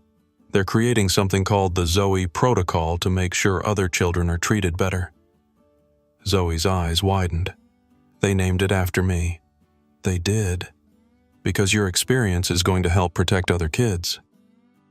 A smile spread across Zoe's face, the first genuine one since the incident on the plane. That's pretty cool. Yes, Michael agreed, reaching across the table to squeeze her hand. It is pretty cool, and I'm very proud of how brave you were today. The evening continued pleasantly with Elena sharing stories of her travels and Zoe gradually returning to her usual animated self. When it came time for Elena to leave, Michael insisted on having his driver take her home. It's the least I can do after everything today, he said as they waited for the elevator. You're a good father, Mr. Phillips, Elena told him quietly. That little girl is lucky to have you. I'm the lucky one, Michael replied with complete sincerity. After Elena's departure, Michael helped Zoe prepare for bed. As he tucked her in, surrounded by her favorite stuffed animals, she asked a question that caught him off guard. Daddy, why was the lady mean to me and not to other kids? Was it because of my skin? Michael sat on the edge of the bed, taking a moment to formulate his response. It wasn't the first time they'd had a version of this conversation, but each instance required careful navigation. Sometimes people have ideas in their heads about who deserves what. He began gently. Those ideas aren't based on who you really are or what you've done. They're based on what you look like or where you come from. And those ideas are wrong, Zoe. They're always wrong. But why do they think that way? That's a big question, Michael acknowledged. People learn those ideas from others or from what they see around them. Sometimes they're afraid of differences or they want to feel special by making others feel less special. But here's what I want you to remember. Their wrong ideas don't change who you are. You are smart, kind, and valuable. Always. Zoe nodded, her eyes serious. Like our mantra. Exactly like our mantra. Want to say it together? They recited in unison. I belong everywhere I go. Michael kissed her forehead. Sleep well, Zoe Bear. Tomorrow's a new day. As Zoe drifted off to sleep, Michael retreated to his home office where the real work was just beginning. The next 48 hours would determine whether Skylight Airways merely weathered a PR crisis or truly transformed its culture. He intended to ensure it was the latter. The following morning brought a flurry of developments. The video of the incident had gone viral overnight, accumulating over 1 million views and spawning numerous articles across travel blogs, news sites, and social media platforms. #Zoe. Protocol was trending with users sharing their own experiences of discrimination while traveling. Skylight's stock had dropped 4% at market opening. Thomas Bennett had issued a formal statement. Skylight Airways acknowledges and deeply regrets the inexcusable treatment of a young passenger on yesterday's Flight 847. The actions of our employee violated our core values and commitment to treating all passengers with dignity and respect. Effective immediately, the employee involved has been terminated, and we are implementing a comprehensive new protocol to ensure such incidents never occur again. The Zoe Protocol, named after the affected child, will establish new standards for the care of unaccompanied minors and strengthen our commitment to equality and inclusion throughout our operations. We are grateful for the opportunity to learn and grow from this experience and are committed to rebuilding trust with all our passengers. Michael reviewed the statement with James over breakfast while Zoe watched cartoons in the living room, still in her pajamas. It's a start, Michael conceded. But words are cheap. I want to see action. You will, James assured him. The technical integration team from Nexus is meeting with their IT department as we speak. The first training modules are being developed, and HR is reviewing crew records for similar complaints that may have been buried. Michael nodded, taking a sip of coffee. And Alvarez and Rodriguez, both called into headquarters this morning. Alvarez is being offered the position of training coordinator for the new protocol with a substantial promotion. Rodriguez is being promoted to lead flight attendant effective immediately. Good. Michael checked his watch. The meeting with Bennett is at 11 yes at their corporate offices. Legal has prepared the contract amendments as requested. Michael smiled slightly. I think I'll bring Zoe along. She should see how her experience is creating change. James raised an eyebrow. Are you sure that's appropriate? The discussions might be, she can wait in the reception area with you during the technical discussions, Michael clarified. But I want her to be part of the formal protocol announcement. She earned that right yesterday. At precisely 11 o'clock, Michael entered the executive conference room at Skylight Airways' New York headquarters, flanked by his legal team.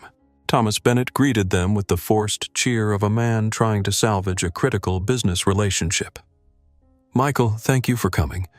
We're eager to move forward constructively after yesterday's unfortunate events. Let's be clear about something from the start, Michael replied, taking a seat at the conference table. What happened to my daughter wasn't unfortunate. It was discriminatory, it was deliberate, and it was indicative of broader cultural problems within your organization. Bennett's smile faltered. Yes, of course. You're absolutely right. That's why we're committed to implementing the Zoe protocol immediately and comprehensively.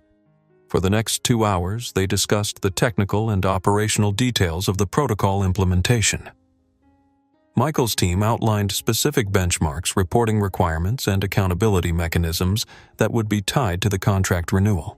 Skylight's executives, recognizing the precariousness of their position, agreed to all terms with minimal negotiation. The protocol itself was comprehensive: enhanced training for all customer-facing staff on implicit bias, recognition, and prevention. Special certification requirements for crew members working with unaccompanied minors. Digital tracking system for all passengers with real-time status updates available to parents. Independent review board for discrimination complaints including external auditors. Transparent reporting of complaint resolutions on a quarterly basis.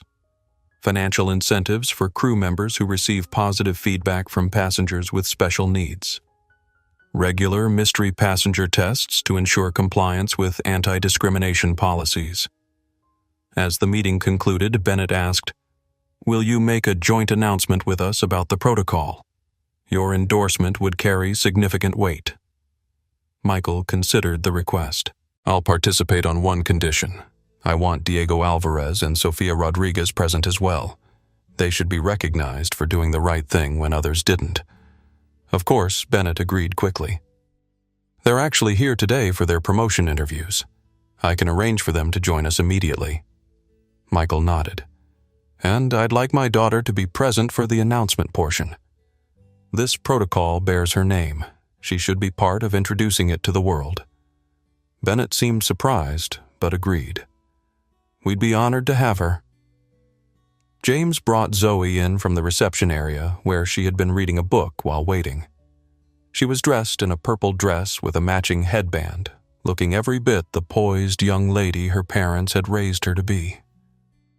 Diego and Sofia joined them shortly afterward, both looking slightly overwhelmed by the rapid turn of events in their careers. When Diego saw Zoe, he gave her a friendly wave, which she returned with a smile. The announcement was held in Skylight's press room with photographers and journalists from major networks in attendance. Bennett spoke first, outlining the protocol and expressing the company's commitment to transformation. Then Michael took the podium, Zoe standing beside him. "Yesterday, my daughter experienced something no child should ever face," he began. "She was denied a meal, denied dignity, denied basic courtesy, not because of anything she did, but because of how she looked. As her father, I could have simply filed a complaint and moved on, but that would have solved nothing for the next child who boards a flight alone. He placed a hand gently on Zoe's shoulder. The Zoe Protocol isn't just about protecting unaccompanied minors, though that's certainly part of it. It's about acknowledging that the travel experience isn't equal for everyone and taking concrete steps to change that reality. It's about building systems that ensure fairness, even when bias tries to interfere. It's about accountability that goes beyond words to measurable actions and results. Michael gestured to Diego and Sofia, who stood nearby. I want to acknowledge Mr. Alvarez and Ms. Rodriguez, whose courage in standing up for what was right made a crucial difference yesterday. They represent the best of what customer service should be, and I'm pleased that Skylight has recognized their value with well-deserved promotions. Turning back to the audience, he concluded, the true test of the Zoe Protocol will come in the months and years ahead as it moves from concept to everyday reality. Nexus Technologies is committed to supporting this transformation, not just as a business partner, but as part of our broader commitment to creating digital systems that serve everyone equally. Thank you. The press conference generated exactly the positive coverage Skylight desperately needed. Images of Zoe standing confidently beside her father appeared on major news sites alongside headlines praising the comprehensive approach of the new protocol. As they left the Skylight offices, Zoe looked up at her father. Did we make things better? Daddy Michael squeezed her hand. We sure did, Zoe Bear. We sure did. In the days and weeks that followed, the ripple effects of what had happened on Flight 847 continued to spread. Heather Blackwell found herself effectively blacklisted from the commercial aviation industry. Her termination paperwork, citing discriminatory behavior incompatible with company values, appeared in industry databases accessible to other airlines. Job applications were met with polite rejections or silence. Eventually, she found work as a receptionist at a small accounting firm, a position that required the same attention to detail but significantly less authority over others. Victoria Murray's administrative leave extended to 4 weeks, as Skylight conducted a thorough investigation of her tenure as lead flight attendant. The inquiry uncovered a pattern of buried complaints and selective enforcement of rules. Though she wasn't terminated, she was demoted to regular flight attendant status and assigned to a remedial training program focused on bias recognition and prevention. Diego Alvarez embraced his new role with enthusiasm, helping to develop training modules that used the Flight 847 incident as a case study in how not to treat passengers. His expertise and personal experience made the training particularly effective, and crew members consistently rated his sessions as eye-opening and valuable. Sofia Rodriguez thrived as a lead flight attendant, mentoring newer staff members with an emphasis on compassion and equal treatment for all passengers. Her crews consistently received higher customer satisfaction ratings than others, particularly from families traveling with children. Elena Garcia became a regular visitor to the Phillips household. Her warmth and wisdom provided Zoe with a grandmother figure she hadn't had before, and her weekly visits became something both looked forward to eagerly. Skylight Airways. After an initial stock dip saw their public perception scores improve significantly as they implemented the Zoe Protocol with transparent reporting and visible changes.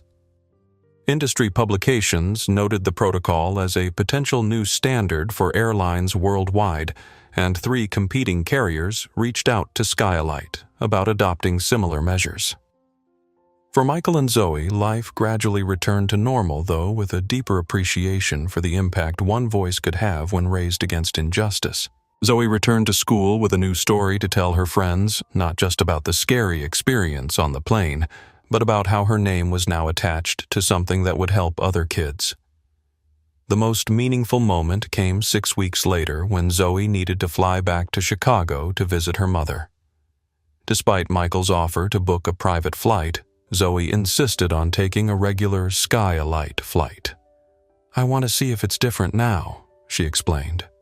Michael agreed, though he arranged to take the same flight in first class just as before.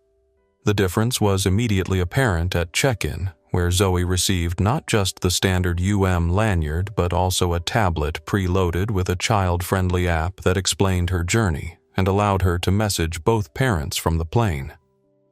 The gate agent who greeted her wore a small pin with a compass symbol, the new identifier for crew members certified under the Zoe protocol. She knelt to Zoe's eye level and introduced herself warmly. "You must be Zoe Phillips. I'm Lisa, and I'll be your guardian at the gate today. We've been expecting you and have everything ready for your journey." As Zoe boarded the aircraft, she was greeted by name by every crew member. Her special meal was confirmed 3 times, and the flight attendant assigned to her section checked on her regularly throughout the flight. But perhaps the most telling moment came during meal service, when Zoe observed another child, a young Hispanic boy traveling alone, receive the exact same attentive care she had.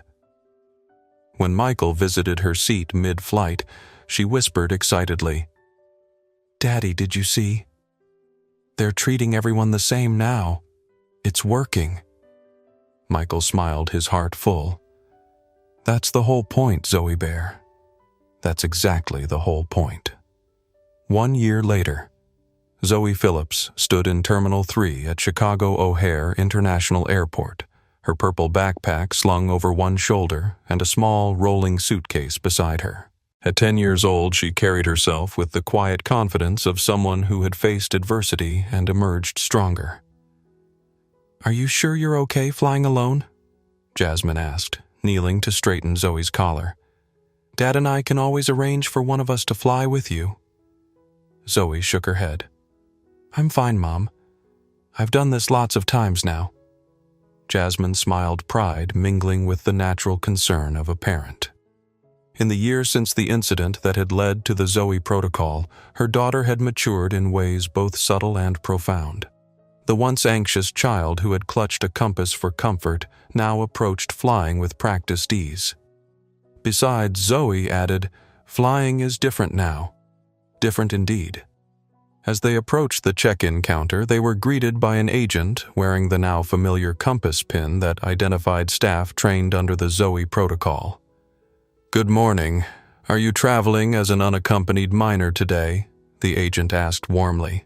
"Yes, I'm flying to see my dad in New York," Zoe confirmed. "Wonderful.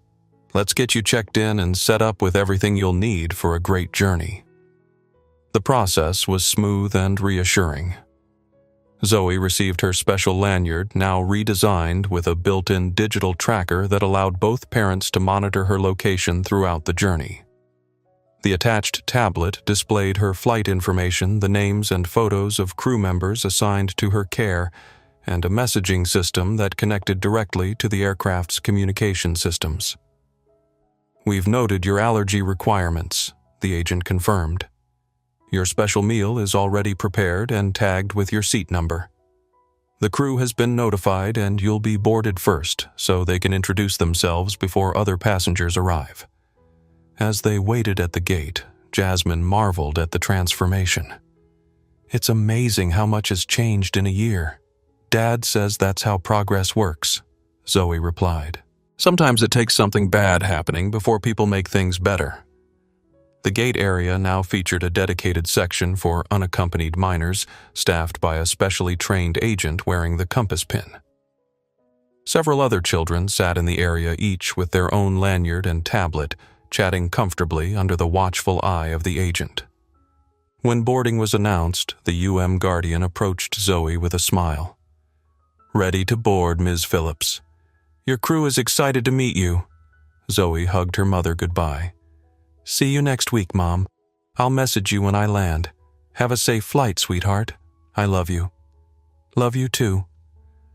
As Zoe walked down the jet bridge, there was no trace of the anxiety that had marked her first solo journey a year before. The flight attendant at the aircraft door greeted her by name. "Welcome aboard, Zoe. I'm Carlos, and I'll be your primary guardian for today's flight. Let me show you to your seat and introduce you to the rest of the crew." Her seat 14B, just like before now, featured a welcome card with her name and a small compass charm, a symbolic reminder of the protocol that bore her name. Carlos knelt beside her seat to explain the tablet functions. If you need anything at all, just press this button. I'll be checking on you regularly, but this lets you reach me anytime. Your special meal is already prepared and we'll serve it as soon as we reach cruising altitude." "Thank you," Carlos Zoe replied politely. "It's an honor to have you on our flight, Zoe. You know, every crew member learns about you during their Zoe protocol training. You've made flying better for a lot of kids." Zoe smiled, a mixture of shyness and pride crossing her face. "My dad says sometimes change needs a catalyst." Carlos chuckled. "Your dad sounds very wise. He's in first class today, right? I'll make sure he can visit once we're in the air." As other passengers boarded, Zoe observed how the crew greeted each unaccompanied minor with the same careful attention she had received. There were 6 UMs on the flight representing various backgrounds and ages, but all received identical care and consideration. Once at cruising altitude, Michael made his way back to economy to check on Zoe. "How's it going, Zoe Bear?" he asked, crouching in the aisle beside her. "Great, Carlos already brought my special meal and the tablet has games and movies." Michael smiled. "Quite a difference from last year, isn't it?" "Yeah. I was just thinking about Mrs. Garcia. I wish she could see this. I'm sure she'd be very proud of you. Speaking of which, she's expecting us for dinner tomorrow. She mentioned something about showing you her sea glass collection." Zoe beamed. "I can't wait. I brought some of my new rocks to show her too." Their conversation was interrupted by a voice from across the aisle. "Excuse me. Are you Zoe Phillips?" They turned to see a woman with 2 children, a boy about Zoe's age and a younger girl. "My son recognized you from the training video they show at check-in," the woman explained. "He wanted to thank you." The boy gave a shy wave. "They said the Zoe protocol was named after you. I have peanut allergies too, and the flight attendants were super nice about it. So, thanks." Zoe smiled broadly. "You're welcome." After Michael returned to his seat, Zoe sat back and watched the clouds outside her window. She thought about how one difficult day had turned into something that helped so many others. Her compass sat in her pocket, still a comfort, but no longer a necessity. She belonged everywhere she went. And now, thanks to the protocol bearing her name, other children felt that belonging too. When the flight landed at JFK, Carlos escorted Zoe to the designated meeting area where Michael was waiting. As they walked through the terminal, Zoe noticed other children with the same lanyards being united with waiting family members, each handoff carefully documented and confirmed. "Your daughter is a delight to have on board," Carlos told Michael. "She's quite the celebrity among our crew." "Thank you for taking such good care of her," Michael replied, shaking the flight attendant's hand. As they left the airport, Zoe looked up at her father. "Do you think the protocol will stay forever?" Daddy Michael considered the question thoughtfully. The name might change someday, or the technology might evolve. But the principle behind it, treating everyone with dignity, regardless of who they are, that should last forever. And you helped make that happen. Zoe nodded, satisfied with his answer. That's what matters, right? Not the name, but what it does. Exactly right, Zoe Bear. Exactly right. The impact of the Zoe protocol extended far beyond Skylight Airways. Within months, it had been adopted by 4 other major carriers, each implementing their own version of the comprehensive approach to unaccompanied minor care and anti-discrimination training. The protocol received recognition from travel advocacy groups and child welfare organizations. Industry publications highlighted it as a model for addressing bias in customer service, and the compass symbol became recognized throughout the aviation community as a marker of specialized training and accountability. Michael Phillips received numerous awards for corporate responsibility, though he consistently redirected the attention to the frontline staff who implemented the changes, and to Zoe, whose courage had sparked the transformation. Diego Alvarez was promoted to Director of Customer Experience Training, overseeing the implementation of bias prevention programs across all Skylight operations. Sofia Rodriguez became the youngest senior lead flight attendant in the company's history, mentoring new hires, with an emphasis on equal treatment for all passengers. Most importantly, reports of discriminatory incidents across Skylight's operations decreased by 78% in the first year of the protocol's implementation. Customer satisfaction scores for families traveling with children reached an all-time high, and the company's stock not only recovered from its initial drop, but climbed to record levels as their reputation for inclusive service grew. For Zoe, the most meaningful outcome wasn't the policy changes or the industry recognition. It was the knowledge that her experience had made travel safer and more dignified for countless children who would never know her name but would benefit from her legacy. As she and her father walked hand in hand through the bustling New York streets, Zoe's compass nestled safely in her pocket. She thought about all the other children finding their way home across the skies, each one treated with respect, each one valued, each one belonging everywhere they went, and that she decided was the true direction of progress. Have you or your child ever experienced discrimination while traveling? What did you do about it? Share your story in the comments below. Your experiences matter, and together we can continue building a world where dignity isn't determined by appearance, but guaranteed as a right.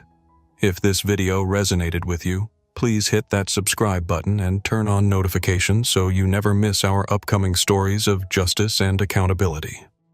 Our next video explores how a black doctor was questioned about her credentials during a medical emergency on a cruise ship, and the industry-wide changes that followed. Remember, change doesn't always require being a CEO with influence. Sometimes it just takes one voice, even a child's voice, willing to stand up and say, "This isn't right."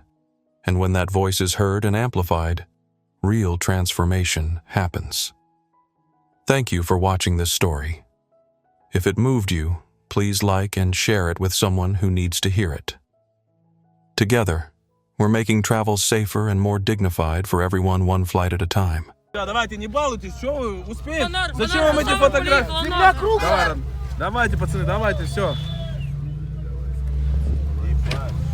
Звери, блядь, пиздец мне наступает на ноги. Этот еще церемонится с ними, целуется, блядь, ходит. Ебень, вот это ты? Я убежал, брат. Ага. Стоит, целуется с типом, блядь. Я поцеловался, я телефон проебал опять. Вот он у меня. Второй. Блядь, это второй. А где мои два телефона вообще, алло? Вот. Макшнак-накс ты ебаный. Леха Тропарецкий сказал, похавает, приедет к нам. Бля, мне случайный подписчик не спиздили его, ёпта, бля. Я говорю. А ну? Да. Пацаны, куда телефон положил? Никто в руках не видел? Пристегнись, ну. Нихуя себе. Фу, как ты, паштетик? Пиздец, блядь, ёбаный цирк. Дикари пиздец. О, это из суперсемейки, я помню его. Телефон где ищи? Я ебу, блядь. Нормально все, да похуй. Дай мне телефон мой оранжевый. Мура забрал. Мура? Мурмура, бля. Мог забрать? А вот хер его знает. Блядь, у меня... А что у меня? Вот он у меня в руках был, я пацану позвонил какому-то. Мне дали номер, я вот так руку пожал. Бежал? И проебал, блядь. Как так-то? Блядь. Ё-моё. А, он упал, ёбаный в рот сюда, сука. Гелендваген, хуйня машина, вот. Куда едем? Да хуй его знает, блядь. Похуй. Можно этот, перекус таксиста. Вы вообще охуеть хотите? Да. Я на своем стриме скажу. Хорошо, шмаки. Не, ладно, не, давай на твоем Ну пол. чуть-чуть скажи, а потом другого. А ты знаешь, кто такой Иосиф Абрамов?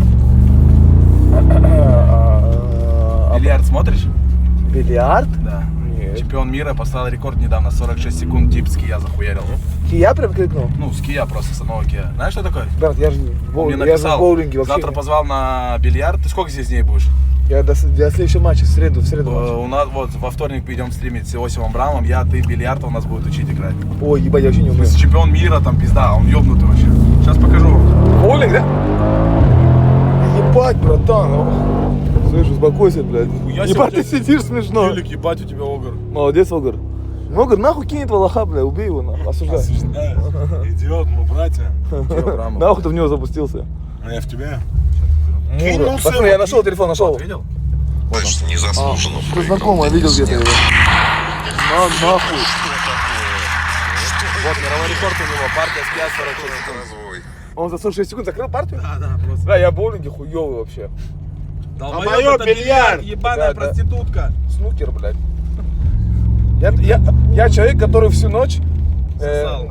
каждую ночь, вот в молодости, знаешь, в школе учился, вот так включал телевизор, а там снукер был вот этот. Да ну нахуй. Всем. И так, и знаешь, голосом непонятно. Всем привет. Классный удар. Забил. Вот это, знаете, 2 слова в час говорил, который... Не было такого у вас? Не, братанчик, с портфелями. Пошли гулять, все гуляют. Срочно гуляют. ТГ мой чек, видео, громкосвязи. Что? Сэм что-то кинул. Громкой связи видео. Сура 017. Сэма ТГ. Офис Халео? На Кулис ТГ подписан Гандон. Конечно, брат, я же в индустрии давно. Гандон жесть. Я на нее подписан лет 6. Сэм, где нахуй? Сэма нет нигде. Сэм, ты мне ничего не кинул, Халео.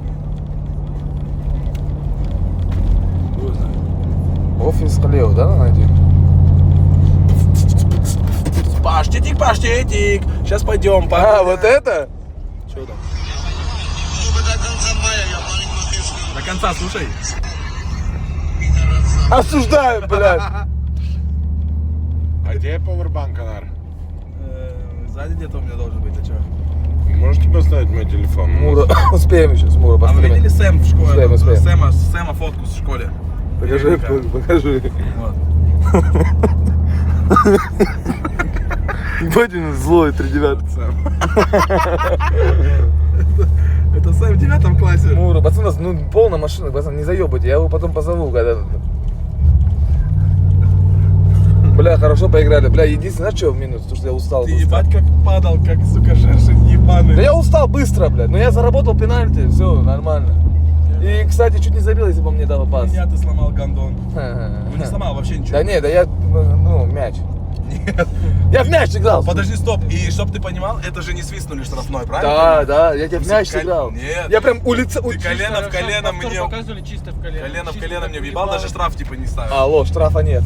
Не, реально. Алло, а ну найдите фрагмент это в игре. Вот. Штрафа точно Блядь, у меня рефери пока его передо мной стоял. Давайте тачку оставим, а остановимся на Арбате, пойдем гулять, поедем на метро на Патрике и будем все гулять с народом сегодня тусить. Как вам Нам такое? пизда будет, Познакомимся с девочками О, класс. и все. Погнали? Блядь, я Погуляем. вообще похуй, let's go, блядь. Все люди гуляют, погода плюс 16 на улице. Ебать, четко двигается. С нами еще Паша Фурункул нахуй. Гнойный, блядь. Ебать погоняло сильно. Так я бой Мавсара видел, я ночью захожу, 3-й раунд, он дерется, и на него КФ 2,6. Я думаю, что он что, проигрывает? А чего? Думаю, Почему? поставить, не поставить, думаю, да не буду ставить, вдруг он проигрывает. Блядь, смотрю, выиграл. А почему на него 2,6 давали? Изи бабки были, бля. А он фаворитом был? Я вчера изначально? 500 тысяч проебал, знаешь, На очень чем? в тете я был. И на Мавсаре? Чего, блядь, быстрые игры зашел, блядь, 200 тысяч на булит поставил 2 раза нахуй. Чей булит? Булиты, блядь, бьют там. Хоккей? Шарпей. А где Саша? Кто это? Ой, Вот поколение сидит. А, а вот, вот Саня. Саня поколение. Ебать, я Саша и нахуй.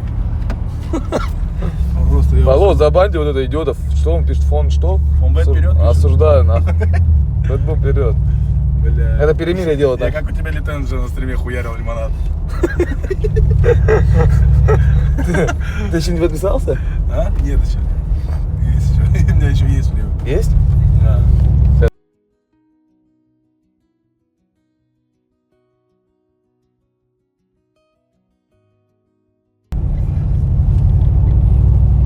Мы вообще где нахуй? Вы сами-то где, блядь? Ты где Не, едешь, блядь? Ты не. город на... У меня еще телефон сел, я говорю, поставьте на зарядку. у меня Пошел нет, ты да. похуй. Ладно. Извините, не могли бы вы убрать автомобиль с проезжей части? Пошел ты А, нахуй! кстати, Понял, кстати, извините. Литенер же выиграл этот дрот. Что?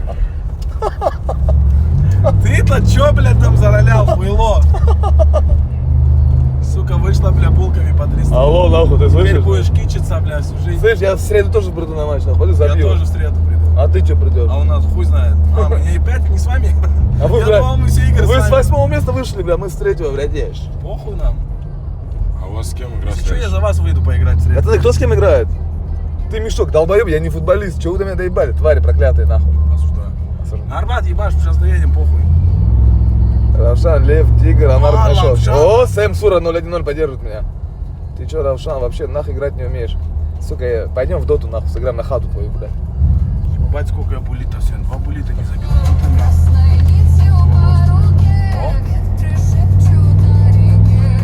Сегодня Миша именно почти игру жизни дал. Миша, Покер, да, в покер. порядке. Миша сегодня все, что можно забил. Да. Он все, что можно, да, забил? Да, 4 же 4 гола забил. ваших.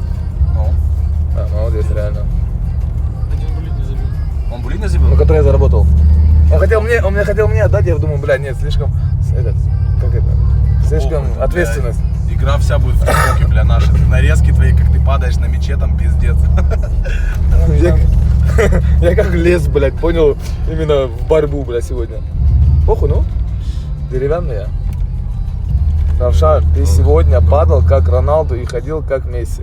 Да. Брат, так вы, блядь, я не пойму, Месси чемпион или Роналду? Я сегодня пытался Месси скопировать. В чем проблема ваша была? Понял? Я думал, сова.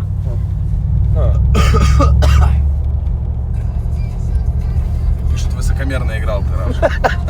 Сэм Пиштанар влюбился, потерялся, даже в футбол разучился играть. Все мысли о Симке. А это Сэм написал. Кто такой Сэм? Понятия не имею.